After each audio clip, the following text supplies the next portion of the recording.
Charlotte, if we shift our lens now to breast cancer prevention, I know that it's not a one size fits all, and there are many causes of breast cancer or cancer in particular.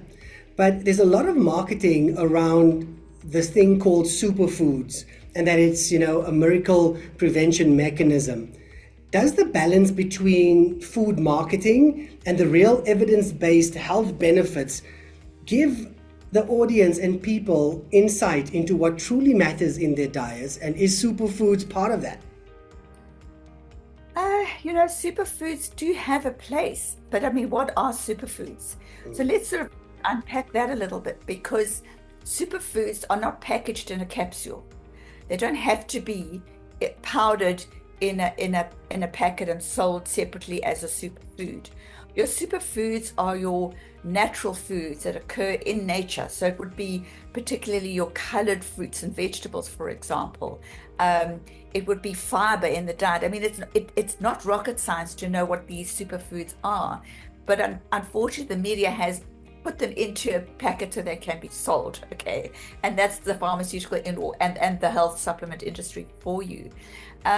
What really matters in preventing cancer of any sort, but let's talk about breast cancer, because this is about breast cancer per se, is that there are certain risk factors that one can have that will increase, or factors that one can have to increase your risk of breast cancer. For example, being overweight or obese. That's number one. Number two, I'm not going to talk about the gene side now, because that's a separate category, and I'll refer to that just now. So first of all, being overweight or obese. Secondly, being metabolically unhealthy. And just because you are overweight or obese does not mean to say you are metabolically unhealthy, okay? So by that, I mean, if you've got raised insulin levels, if your sugar levels are very high, if you have high blood pressure, high cholesterol, and so on. So those are sort of markers that we can always go to have a blood test, and you can see that are evident.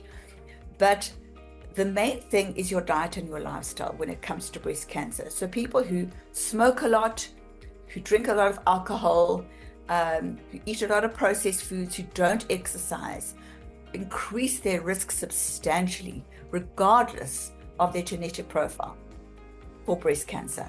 So that's where it's important. So just taking a superfood in the face of all of those aspects is kind of a bit, it's the horse is already bolted, quite frankly, So now if you're trying to mop it up and they, I've got, or I might get breast cancer, it's too late. You need to actually think of that way in advance, And there are lots of breast cancers that we can do nothing about, that one does get through whatever reason.